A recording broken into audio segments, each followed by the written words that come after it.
Vitor Contino oferece o programa Consciência e Transformação.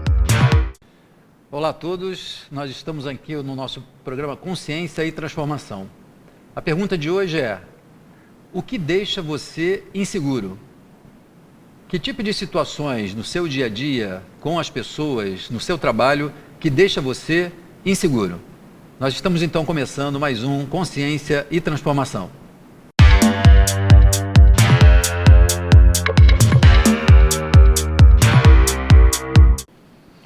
Bom, nós estamos aqui então mais uma vez às 11 horas no nosso programa ao vivo, Consciência e Transformação, que nós levamos aqui ao vivo na TV Nova Luz toda sexta-feira de 11 ao meio-dia e com a sua participação. Nesse programa ao vivo, como sempre, a gente vai abordar um tema e respondendo as suas perguntas. Só que hoje nós resolvemos fazer um formato um pouco diferente para você, né?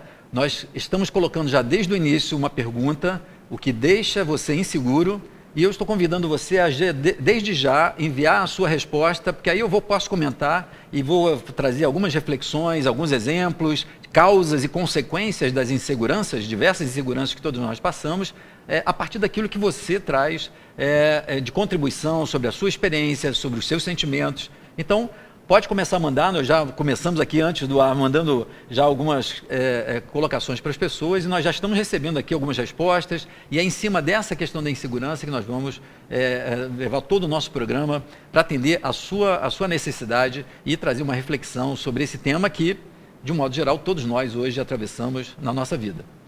Então, eu vou começar então agradecendo a todos que são sempre conosco, né, que começam então a ficar frequentes usuários do nosso programa, e respondendo então a essa pergunta, o que deixa você inseguro?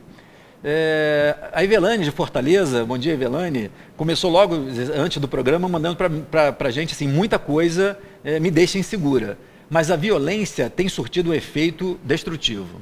Então é interessante, importante essa resposta da Evelane, esse comentário, porque de fato hoje, pelo tipo de situação que nós vivemos no mundo, na verdade, não é só uma questão do Rio de Janeiro, né, onde a gente está aqui no programa, no Brasil, nosso país, é um problema mundial. Os níveis e os índices de insegurança relacionados à violência urbana, à violência de um modo geral, elas têm sido os principais relatos, não só da insegurança, mas também da ansiedade que normalmente está relacionada à insegurança. Então, para a gente começar, eu queria falar sobre essa questão da insegurança e na verdade o que é a insegurança. Por que todos nós, em algum momento, nos sentimos mais ou menos inseguros? A insegurança, ela está relacionada, como o nome próprio diz, à insegurança, ou seja, a não se sentir seguro. É um estado de apreensão, é um estado emocional de quase medo, onde essa apreensão está relacionada a não se sentir seguro, ou na situação que a gente vive, ou, normalmente, naquela situação que a gente pode vir a enfrentar. A insegurança, então, ela está relacionada a essa reação, aonde a gente teme não ter recursos suficientes e capazes de enfrentar uma situação que a gente antevê.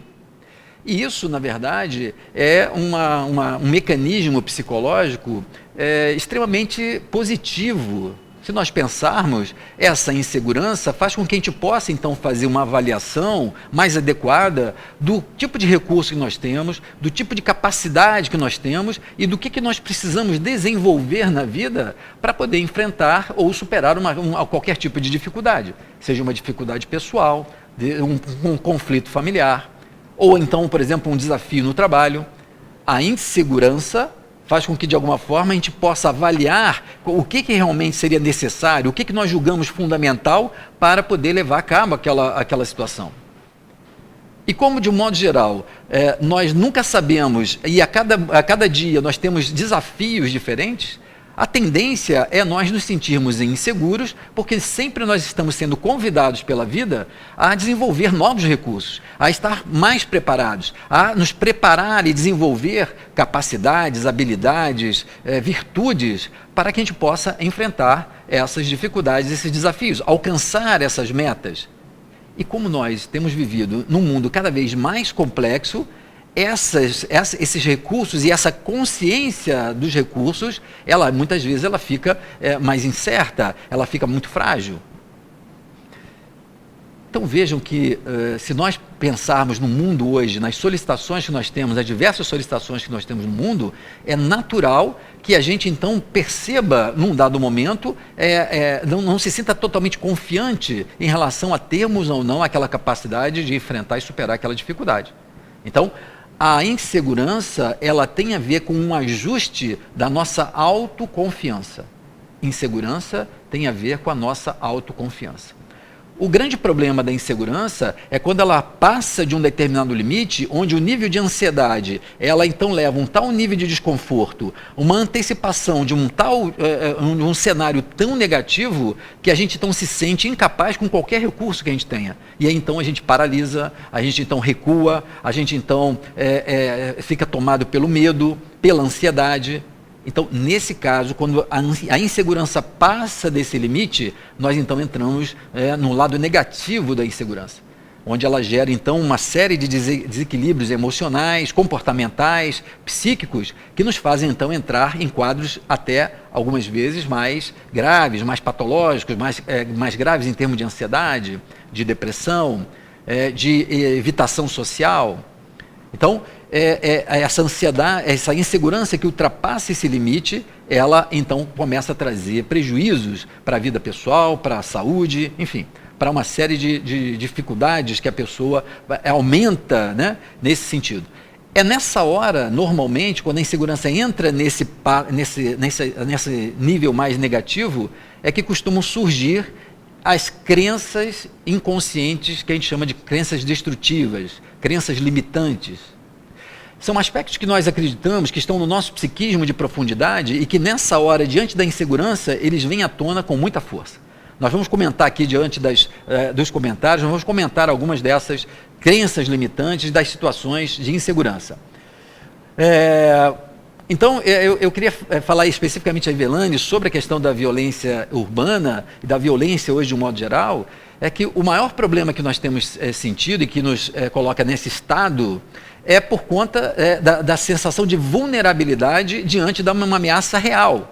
Só que nós entramos num nível, às vezes, de insegurança porque nós percebemos uma tal incerteza, um tal descontrole sobre a nossa situação de segurança ao andar na rua, ao andar no trânsito, enfim, que nós nos aprisionamos num estado que antevê, que prevê uma situação que pode, na nossa mente, ser mais grave do que realmente ela poderia ser. Ao invés de nós estarmos na situação e, de fato, ao sentir uma situação de violência, nós temos uma reação evitativa, que é natural, saudável, nós antecipamos essa insegurança e aí então muitas vezes evitamos de sair à rua, evitamos de assumir compromissos, nós vemos a nossa liberdade cerceada. Um dos grandes problemas hoje em relação ao medo, em relação à violência, a insegurança em relação à violência, é a perda da liberdade. E aí é importante a gente comentar isso porque segurança e liberdade são valores que nós buscamos, mas eles são excludentes. O que eu quero dizer com isso? Se eu então busco mais segurança, eu vou ter que abrir mão de liberdade. Se eu quero mais liberdade, eu talvez tenha que contar com mais segurança. Deixa eu exemplificar isso para vocês verem como que isso está no nosso dia a dia e a gente não se dá conta. A gente está aqui no Rio de Janeiro, várias áreas de risco, de violência maior, urbana, comunidades ou mesmo na rua. Regiões, então, onde, por exemplo, eu não posso pretender andar na rua sem qualquer tipo de cuidado tarde da noite. Porque, para eu ter essa liberdade, eu me coloco numa situação de maior risco, de maior insegurança. Se eu quero ter a segurança, uma segurança total, talvez eu não possa sair de casa, não tenha liberdade de andar e ir aonde eu queira. Então vejam que hoje, essa questão da segurança e da liberdade, elas são excludentes. Então nós temos que encontrar um equilíbrio de acordo com o nosso perfil, porque se a gente também começa a abrir mão de muitas coisas na nossa vida, de ir a lugares, frequentar locais, de transitar pelas vias urbanas, por conta do medo, nós ficamos reféns do medo. E eu costumo dizer que quem vive com medo, vive pela metade. Vamos pensar nisso. É claro que a gente não vai se expor desnecessariamente ao risco, mas muitas vezes estamos de tal forma reféns do medo que nos aprisionamos e ficamos então reféns dessa situação de evitação de situações que eventualmente podem ser mais inseguras, mais agressivas, que nos deixam mais vulneráveis.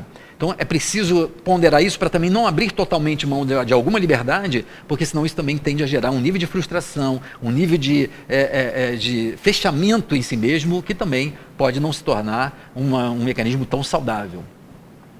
Vamos continuar aqui. A Fernanda Lopes fala, alguns comentários aqui sobre uma pessoa próxima, vocês podem ver aí, que tem uma insegurança muito grande para realizar tarefas, de falar com as pessoas, tem muita vergonha, quando, por exemplo, tem uma pergunta para ser respondida.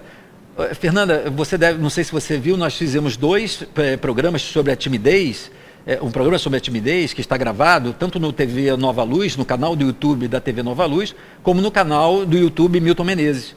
E aí também eu abordo sobre essa questão da timidez, e essa vergonha no trato. E ela fala sobre essa possibilidade de fazer um exercício, né, de exposição num ambiente familiar, porque isso ajudaria, né, de fato, né, num caso como esse. Fernanda, sim. Dentro da terapia cognitivo-comportamental, uma das abordagens que é muito eficaz em relação a esse movimento de mudança de comportamento, apesar dela não entrar, como nós procuramos fazer na nossa abordagem, as origens, quer dizer, os conteúdos de causa mais do psiquismo de profundidade, mas a terapia cognitivo-comportamental, que a gente chama de TCC, ela tem recursos muito interessantes em relação à mudança, a um aprendizado, a um reaprendizado de comportamentos que são inadequados. E um deles é essa que nós chamamos de técnicas diversas de exposição sistemática. Ela é muito eficaz, por exemplo, em casos de fobias, onde então vai se procurando fazer com que o cliente que tenha um medo excessivo de um determinado objeto fóbico, um animal, uma situação qualquer, ele vai sendo exposto gradativamente em doses menores àquele objeto, para ele poder ir desmontando aquela reação muito forte que ele tem diante daquela fobia. Isso também serve para a questão da insegurança. Né? Ou seja, você criar uma condição mais controlada, então você fala aqui, por exemplo, de um ambiente doméstico, onde de repente promover uma exposição de alguma coisa para pessoas conhecidas, para que ele possa desenvolver essa familiaridade, ficar mais à vontade, perceber o que incomoda e então avançando em progressivos níveis de exposição. Evidentemente, essa é uma técnica que é eficaz, mas ela tem 2 problemas que são importantes, que eu queria destacar para você.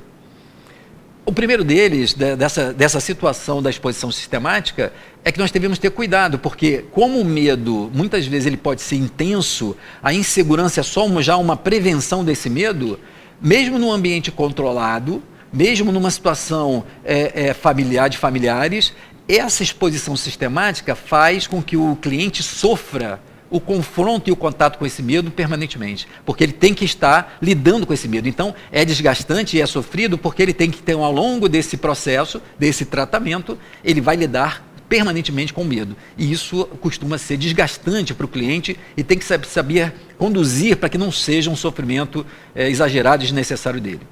O outro aspecto importante é que, se esse medo ele é muito forte, mesmo essa situação familiar mais controlada, mais confortável, pode desencadear níveis de ansiedade muito significativos. Então a gente tem que observar, é uma tentativa válida, mas observando esses 2 cuidados para poder deixar que realmente essa pessoa conhecida sua, esse parente seu, possa ir identificando esses medos e essas reações, para que ele possa então se tornar mais confiante, mais autoconfiante para as situações diversas onde tem essas situações.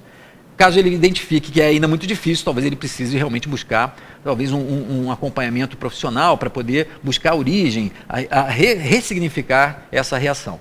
Mas, de qualquer forma, a Fernanda traz aqui, né, uma contribuição interessante sobre um caso de insegurança. Né? Evelane, eu tinha perguntado a Evelane que outras coisas, além da violência, poderia causar insegurança. A responsabilidade de ser uma boa mãe. pois filhos não são animais de estimação. Então, não consigo manter o controle, a segurança de cada situação com meus filhos. Isso me faz prendê-los.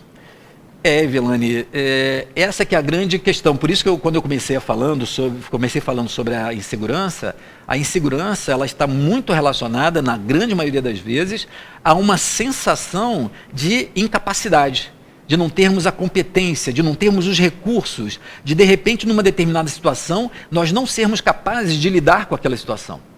E aí, então, a gente antevê de tal forma esse descontrole, ou o inusitado, né, aquilo que é imprevisto, que a tendência natural do ser humano é recuar para uma posição de controle.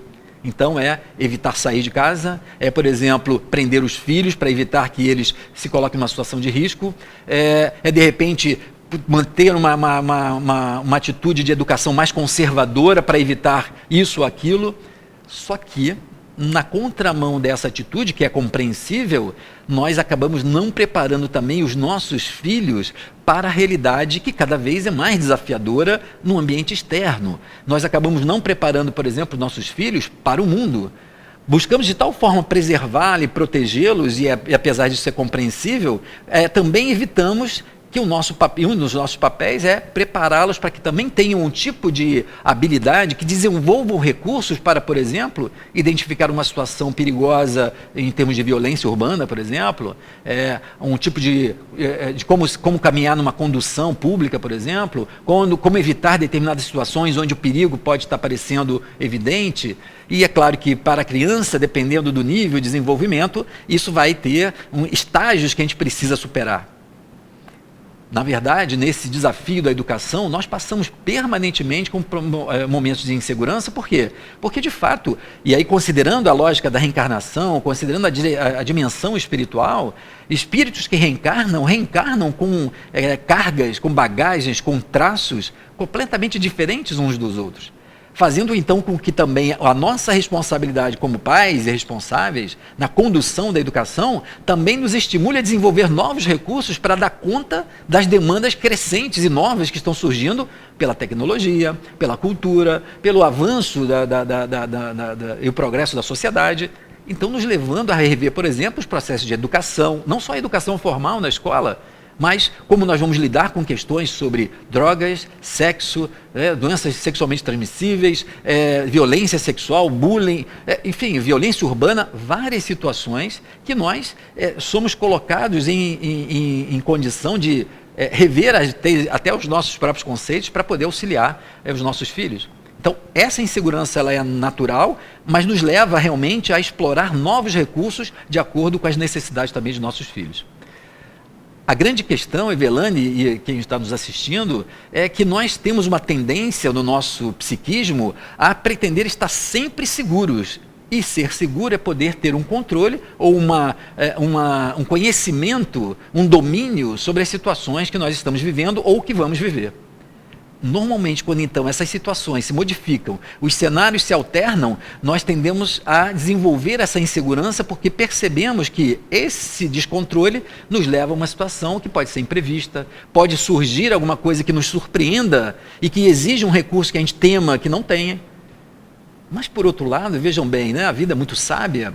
Por outro lado, se nós ficássemos também sempre naquele domínio daquilo que nós conhecemos, da zona de conforto, nós também não cresceríamos, nós não desenvolveríamos novos recursos, porque ficaríamos acomodados com aquele tipo de estado em que nós nos encontramos e nos sentimos seguros. Então, vejam que essa insegurança no nível normal e saudável que eu falei anteriormente, ela nos leva realmente a sair da zona de conforto para um desenvolvimento de novos recursos, novas habilidades, novas competências para a nossa vida, ou como a Evelane coloca, no trato com as pessoas. Então vejam que a insegurança, ela é natural. O problema é quando ela passa para esse limite que nós ficamos escravizados pela ansiedade, pelo medo, por conta ou do perigo que passa a ser muito iminente, ou muitas vezes nós imaginarmos que o perigo vai ser muito maior do que realmente ele é na realidade, ou que ele pode ser. Então, esse detalhe é que faz com que muitas vezes a gente fique aprisionado à insegurança e à ansiedade que normalmente é decorrente dessa insegurança. Mas obrigado, Evelane, pela sua participação, né? E tem uma coisa aqui, né? A gente não tem controle realmente sobre a situação com filhos e assim, porque por mais que a gente queira ter o controle, sempre vai ter alguma coisa que nós que não vamos poder prever, que vai nos trazer uma nova necessidade.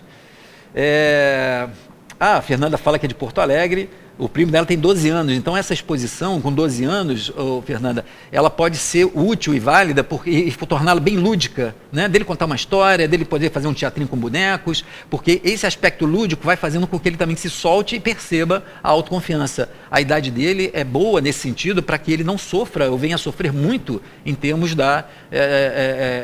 do futuro, né? Em termos de futuro escolar e tal. E uma outra coisa que muitas vezes pode estar nesse tipo de insegurança é o nível de exigência por resultados.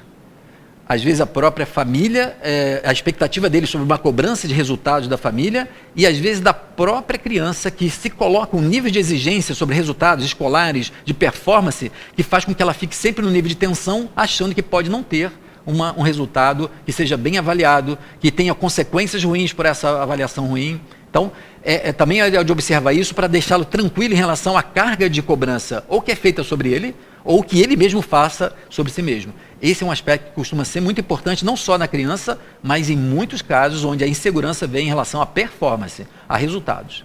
Mas obrigado, Fernanda, pela sua participação aí de Porto Alegre. Nós temos Evelane do Ceará, Porto Alegre, é muito interessante isso, né? A internet podendo conectar tantas pessoas e a gente poder conversar com todas elas.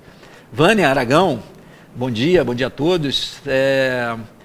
Cris Dias, a meditação vai auxiliando nesse enfrentamento das diversas inseguranças de cada um? Sim. A meditação, Cris, ela costuma permitir um nível de alinhamento, de nós estarmos presentes de tal forma que quando a gente lida com as situações, a gente pode então, estando alinhado, perceber quais são os recursos que realmente a gente tem ou se há uma necessidade de recuar se a gente não se sente capaz desse tipo de recurso. Então, a meditação, o exercício sistemático da meditação costuma trazer esse tipo de presença que ajuda a gente não ampliar a questão da ansiedade e antever, às vezes superdimensionando os riscos e as nossas ameaças. Nós temos várias contribuições, mas o pessoal da produção está me avisando aqui, a gente vai fazer um pequeno intervalo e daqui a pouco eu vou voltar, continuando a comentar sobre a insegurança e respondendo os seus comentários e as suas perguntas. Eu volto daqui a pouquinho.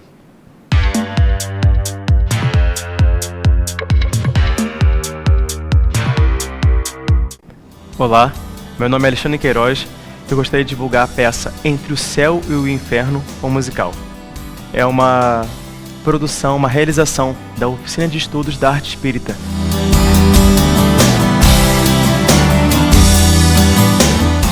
Essa peça não tem nenhum fim lucrativo para nenhum dos seus participantes, mas também não temos dinheiro, então é muito importante essa contribuição.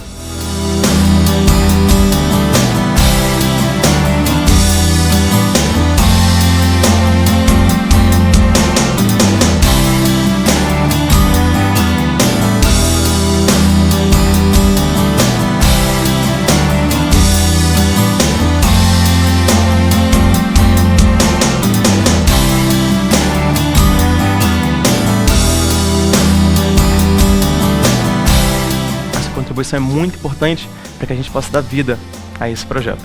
Nós contamos com a sua colaboração e somos muito gratos. Muito obrigado. Ajude você também!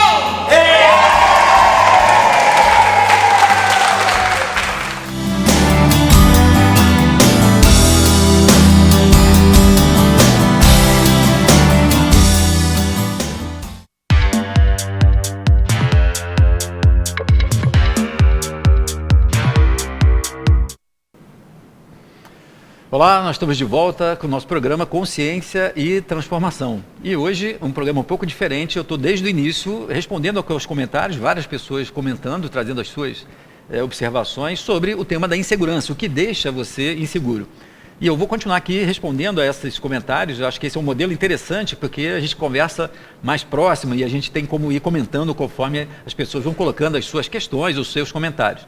Eu quero completar aqui, a Fernanda trouxe um outro dado aqui, que agora eu pude ver com mais calma, que eu tenho aqui uma área do chat que eu só consigo ver, e são muitas perguntas. Ela fala sobre esse primo, que de 12 anos, que ele acaba, por exemplo, para vocês terem uma ideia, quando ele vê, então, tem jogos, ele acaba, então, não jogando ou evitando jogar, porque quando ele vê que tem alguém jogando melhor, ele não joga com medo de perder. Veja que confirmando, provavelmente, aquilo que eu estava falando antes. Provavelmente essa insegurança dele nas tarefas está em relação ao resultado. Aí ele está tão fixado a ter que ter um resultado sempre positivo, superior, sempre muito bom, que acaba fazendo então com que o nível de insegurança aumente. Por quê? Se a minha expectativa é muito grande, eu também acabo me sentindo inseguro, porque uma expectativa grande exige então recursos também maiores. Na maioria das vezes, é essa sensação de não sermos capazes, não termos autoconfiança em relação ao que nós temos, ou sermos capazes de desenvolver aquilo que se precisa, é que faz com que a gente fique, então, desenvolvendo um alto nível de insegurança e a questão da ansiedade. Elizabeth Santos, bom dia, Elizabeth. A Elizabeth coloca uma questão que depois, acho que a Vânia confirma, né? A Elizabeth fala assim: hoje tenho insegurança de me expor para algumas pessoas, até mesmo com relação aos sentimentos, por medo de levar um fora. E a Aragão fala que também sente também isso, que são parecidas, né? Enfim, vejam bem, a questão da insegurança em relação a levar um fora é por nós imaginarmos, e muitas vezes é uma crença inconsciente, de que a gente vai ser inadequado, ou que de alguma forma, ao colocar os nossos sentimentos, nós vamos ter um tal tipo de avaliação depreciativa, às vezes agressiva da outra pessoa, que a gente fica inseguro em relação a demonstrar esse sentimento e levar esse fora. Normalmente é por conta da dificuldade que nós temos, e aí vocês devem observar isso na vida de vocês, em relação ao amor próprio. Porque muitas vezes essa questão da expressão de sentimentos e o medo da reação do outro está em nós colocarmos excessivamente a valorização das nossas questões, da nossa pessoa, da nossa conduta, da nossa qualificação, na avaliação, no valor que o outro coloca. E aí, se eu me coloco e o outro avalia isso negativamente, eu me sinto, então, inferiorizada, humilhada, apreensiva. Se eu consigo desenvolver um nível maior de amor próprio, então eu vou ser capaz de falar do meu sentimento, me expor às pessoas por aquilo que eu sinto. Porque se aquela pessoa, por exemplo, ela não entende aquilo, ou ela tem uma reação inadequada, vamos combinar, né? O maior problema é dela. Ou seja, se de repente eu coloco o meu sentimento para alguém e alguém me distrata, então eu tenho, claro, que me recolher. Isso não quer dizer que seja agradável, eu tenho que tolerar qualquer coisa, mas isso quer dizer que aquela pessoa talvez não seja digna, vamos dizer assim, ou não seja a melhor parceira para que eu de fato possa falar dos meus sentimentos. Talvez eu tenha que me fechar um pouco, porque não é a pessoa adequada para a gente ter uma relação, uma interlocução, uma amizade. Agora, se eu também não expresso, eu deixo de colocar a minha vida e enriquecer a minha vida. Normalmente porque a gente colocou o valor e o peso da avaliação, do nosso valor, no outro. Então o outro é que tem que fazer uma avaliação boa. Se a gente teme que ele não vai fazer uma avaliação boa, porque eu acho também que não confio que seja tão bom, eu então evito isso com medo de que ele vá avaliar negativamente, né? Isso normalmente, quando a gente desenvolve essa autoconfiança, eu sou capaz de expressar pelo sentido que faz para mim. E aí, então, muitas vezes vai se quebrar isso, e mesmo que seja um fora, é sinal que aquela pessoa, então, realmente não nos conhece, não é a pessoa ideal para que a gente possa ter esse tipo de interlocução. Então, talvez a gente tenha que recuar, talvez a gente tenha que evitar uma certa exposição, um certo tipo de intimidade com aquela pessoa. Observem isso sobre a questão do amor próprio, porque isso pode ser bem interessante. A Vânia comenta aqui, faz uma pergunta, que vai fazer uma pergunta para mim, no comentário que vocês fizeram: como diminuir a insegurança de se expor, né? Isso que eu estava falando aqui, em relação aos sentimentos, em relação ao medo de levar um fora. É isso, né? Desenvolver essa autoconfiança, né? Você está colocando os sentimentos, veja que muitas vezes o medo de tomar um fora é a expectativa que a gente coloca de como que o outro vai receber. E às vezes o outro recebe do jeito que ele pode. Mas se eu deixo de colocar também, eu empobreço a minha relação. Então é preciso ir colocando e experimentando para ver se a gente então pode ter uma relação onde a gente pode expressar mais ou se a gente pode expressar menos. Às vezes o nosso medo é tão grande que a gente acaba, por precaução, não expressando para ninguém. E isso também empobrece as nossas relações. Ok, Vânia?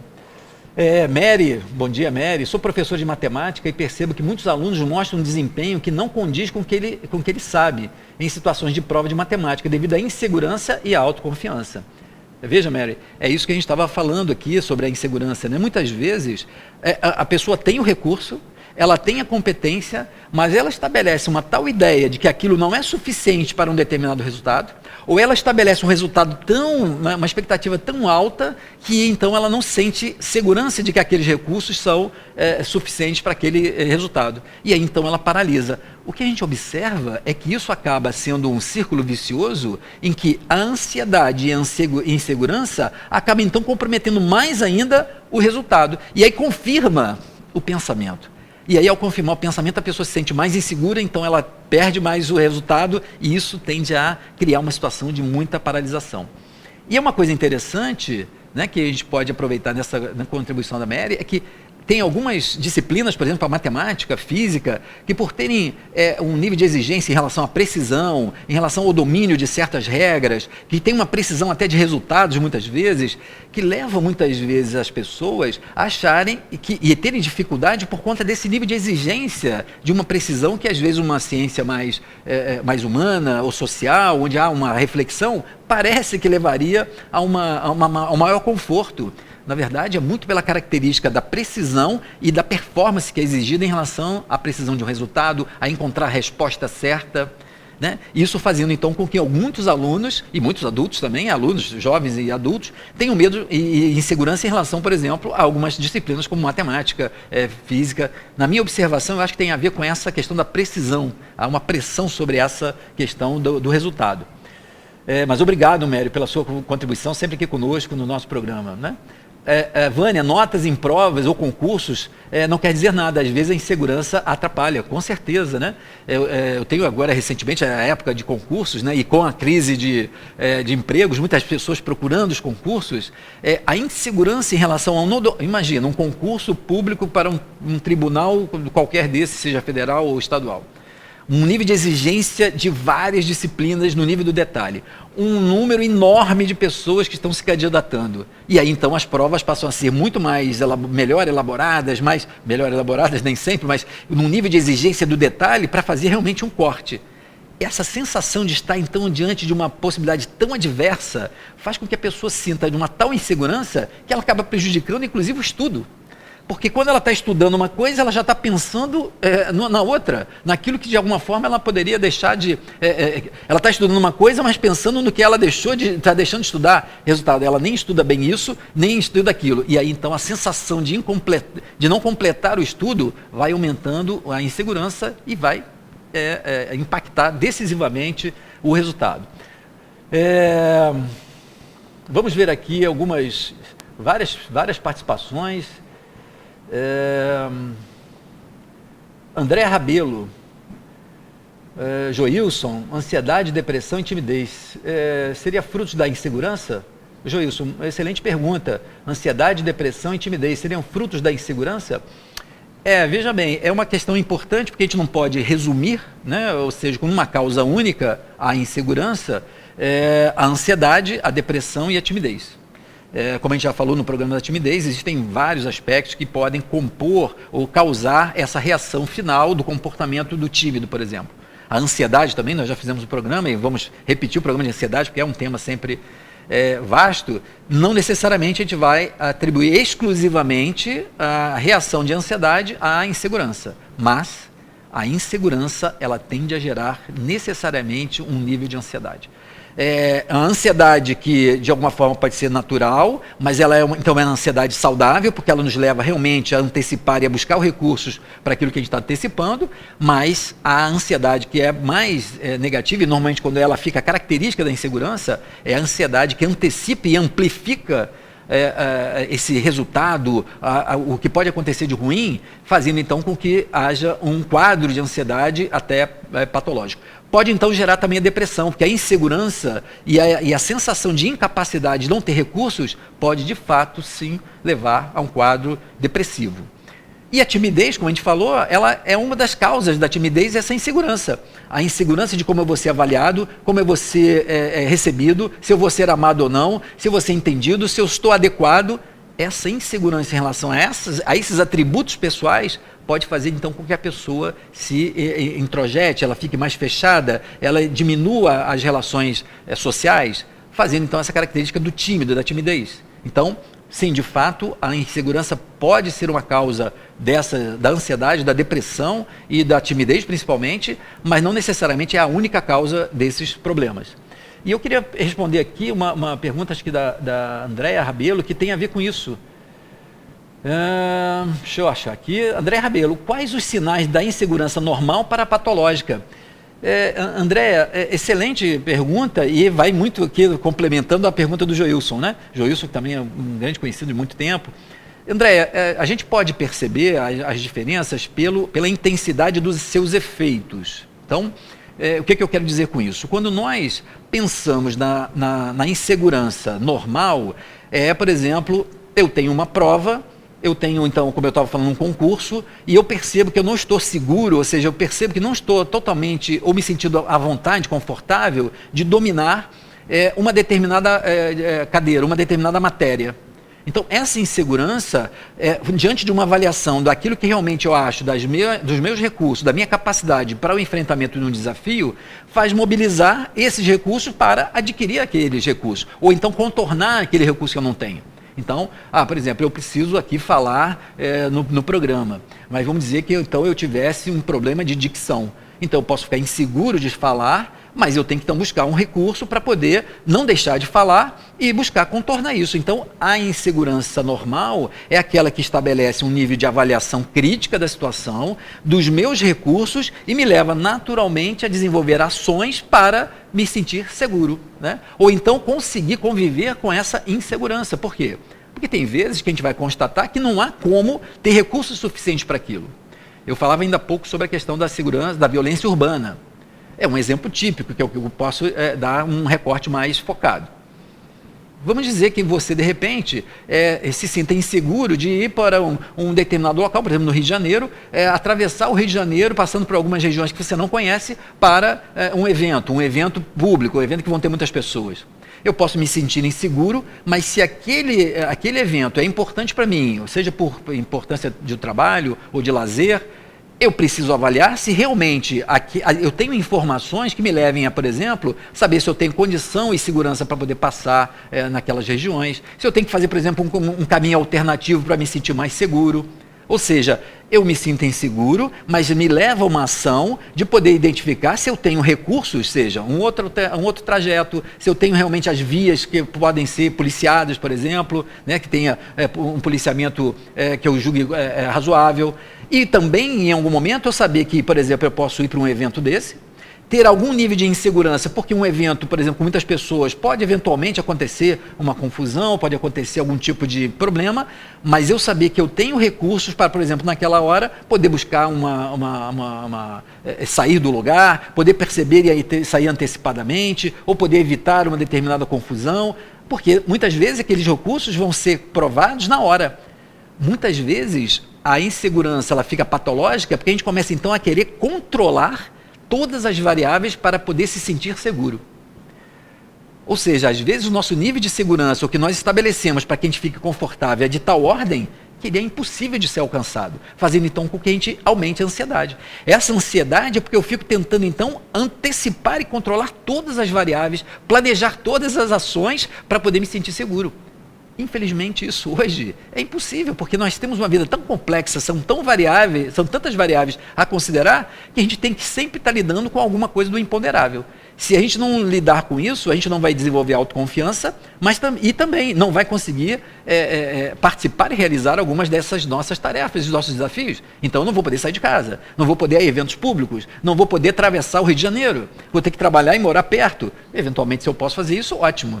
Né? E claro que isso pode me trazer alguma ou maior segurança, mas na verdade, hoje nós estamos vivendo isso no mundo. Então as pessoas falam assim, não, a Europa é muito segura, todo mundo quer ir para Portugal agora, vamos para Portugal.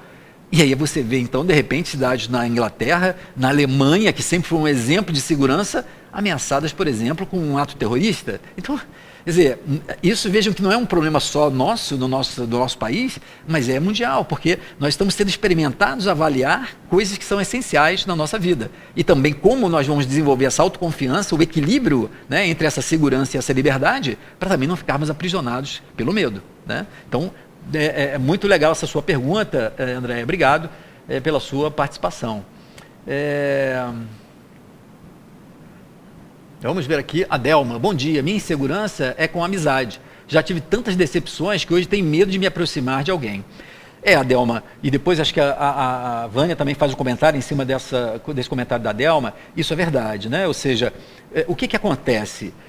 Na minha experiência eu vejo muito isso, né? E considerando, por exemplo, vida passada, né? Ou seja, como muitos problemas nossos têm a ver às vezes com situações vividas numa outra vida, o fato de nós vivermos uma situação onde a gente confia, a gente estabelece e projeta, dedica uma confiança, entregamos o nosso melhor numa relação, seja de amizade, seja uma relação amorosa, mas nós temos uma decepção em relação a isso, ou seja, somos agredidos, somos maltratados, enfim, essa situação de decepção, ela pode ficar de tal forma marcada, deixar uma ferida psíquica de tal ordem, que a gente então generaliza aquela ferida para toda situação que seja semelhante. O que eu quero dizer com isso? O nosso psiquismo, ele fica então estruturado de tal forma que é como se a gente ficasse cristalizado na nossa mente que se eu então me dedico, se eu confio e se eu me entrego bem numa amizade, eu vou sofrer uma decepção, eu vou ser maltratado, eu vou ser humilhado, eu vou ser desconsiderado e aí, então eu vou sofrer. Então é como se a gente pensasse que não é aquela pessoa que me maltratou, é como todas as pessoas vão me maltratar, todas as pessoas vão me decepcionar. Então a gente acaba assumindo uma posição excessivamente defensiva porque em algum momento nós fomos feridos. E essa ferida então, se ela ainda está aberta, nós colocamos uma capa de proteção que é a distância. Só que isso acaba impedindo que nós possamos trocar e ter amizades, ter relacionamentos com pessoas que sejam confiáveis. E algumas vezes, a maioria das vezes, vamos combinar, algumas pessoas são em algum momento confiáveis, em outros momentos, em outras situações, não tão confiáveis. Como que a gente vai fazer? Vamos então, por conta do momento em que ela não é confiável, que ela pode nos decepcionar, não nos relacionar? Ou vamos desenvolver uma capacidade de poder confiar, mas ao perceber que é um momento de desconfiança, algo que não soa bem, recuar e me proteger. Mas não excessivamente, porque senão também eu perco a possibilidade de trocar com aquela pessoa. Ou então, o que é pior, generalizar de tal forma que as pessoas não são confiáveis, que então acabam não me relacionando com ninguém. Então é claro que uma ferida psíquica, ela gera naturalmente essa prevenção, essa proteção. Mas temos que tomar cuidado para não nos blindarmos de tal forma de não enriquecermos a nossa vida com um contato com o outro. E também aprendermos a desenvolver recursos para quando a gente percebe que tem uma coisa que está nos decepcionando, aquele amor próprio que eu falei, ser capaz de falar assim, não, isso não é bom para mim, então não quero avançar, não vou me entregar mais, eu vou recuar um pouco, vou ficar um pouco mais comedido. A gente aprender a fazer essa distinção, isso tem a ver também com o amor próprio. Mas obrigado pela sua participação, Adelma. A Delma depois complementa, né, comentando a Vânia, que quando vem do próximo, pior ainda. Às vezes acho que sou eu que tenho problemas. Vejam, isso é interessante, né, essa colocação, porque às vezes a sensação de não ser competente, ou não ter a capacidade, de não ter os atributos necessários, isso inconscientemente é tão forte que quando a gente vê a reação, por exemplo, do outro nos tratando mal, a gente acha que o problema é nosso. Não é o outro que de repente foi agressivo, a gente acha que é a gente que deu motivos para aquilo, aumentando então a nossa insegurança. Por quê? Porque a gente fica achando que não tem o recurso suficiente, o atributo suficiente, não é adequado para se relacionar. Mas isso é uma crença inconsciente, né? Ou seja, cada um de nós tem o valor que tem e pode ter as dificuldades como todos nós temos, e as pessoas muitas vezes, porque são exigentes, é que acabam mostrando a nossa dificuldade, o nosso erro, seja o que for, às vezes numa tentativa de se colocar em uma situação superior. Então aponta o erro para dizer assim, mas eu estou certo, você está errado. E aumenta então a nossa insegurança. Mas quando a gente percebe, tem consciência de que realmente aquilo talvez não seja o recurso, eu vou usar isso como forma de desenvolver aquele recurso, se eu preciso dele. E pode ser que de repente aquilo nem seja importante. É a gente fazer essa distinção entre o que vem do outro e aquilo que realmente é o nosso amor próprio. Normalmente a gente sofre muito porque a gente coloca muita importância naquilo e como os outros vão nos tratar. A gente tem medo de ser abandonado, de não ser amado, de não ser aceito, enfim. Ao longo das várias encarnações, a gente vem tendo muitas dificuldades de desenvolver essa autoconfiança. Então é natural que hoje a gente tenha esse tipo de dificuldade. Tanto é que a Elizabeth Santos faz uma pergunta nesse sentido. Podemos trazer a insegurança de outras vidas, refletindo na vida atual? Sim, Elizabeth, é isso que eu falava, né? Acabava falando agora. Você vê que interessante. às vezes a pessoa é insegura e você olhar e fala assim, ela tem competência, ela é capaz, mas ela se sente insegura. Quer dizer, não há nada que ela possa objetivamente olhar e identificar como sendo da insegurança, que justifique aquela insegurança. Só que, se ela vem trazendo no seu psiquismo, ao longo de várias vidas, situações onde ela se sentiu incapaz, ou com os recursos que ela teve, numa vida passada, por exemplo, ao enfrentar uma dificuldade, ela sucumbiu àquela dificuldade, teve um resultado muito negativo, teve um desfecho trágico, ela pode então manter no seu psiquismo uma associação de que ela não é capaz de superar uma dificuldade. E fazendo então com que isso, apesar de inconsciente, na hora que enfrenta uma dificuldade, o que ela vai pensar? Eu não sou capaz. Eu tenho observado na minha prática, até porque focalizo dessa forma, esse entendimento, que a maioria desses quadros de insegurança mais sistematizado, mais cristalizado, eles vêm de experiências seguidas, às vezes, de vida passada, onde a gente confirmou essa crença de que nós não somos capazes. Então, é essa sensação de incapacidade que faz, de fato, com que a gente, e confirmado ao longo de algumas vidas, que a gente tenha uma impressão vaga de que a gente não vai ter recurso suficiente, fazendo então com que a gente se recolha. Mas, na verdade, a vida está nos colocando exatamente para que a gente desenvolva essa autoconfiança, desenvolva os recursos e possa, então, enfrentar as dificuldades e superá-las, porque nós estamos aqui para crescer. Nós estamos nessa vida para poder superar as nossas dificuldades, ampliar os nossos recursos e desenvolver cada vez a nossa capacidade, não só intelectual, mas principalmente emocional e espiritual. Bom, nós vamos estar encerrando hoje o nosso programa. Eu queria agradecer a todos vocês, eu adorei esse formato, nós provavelmente vamos repetir esse formato, onde desde cedo a gente começa então a responder a sua pergunta e torna então a nossa interação, acho que bem mais próxima. É um prazer sempre muito grande estar com vocês. Se quiserem repetir, ver novamente, ele vai estar mais tarde disponível no TV Nova Luz e também no canal do YouTube do Milton Menezes, onde você pode então acessar todos os programas anteriores. Eu quero desejar a vocês uma ótima semana, muita paz e até o nosso próximo programa Consciência e Transformação.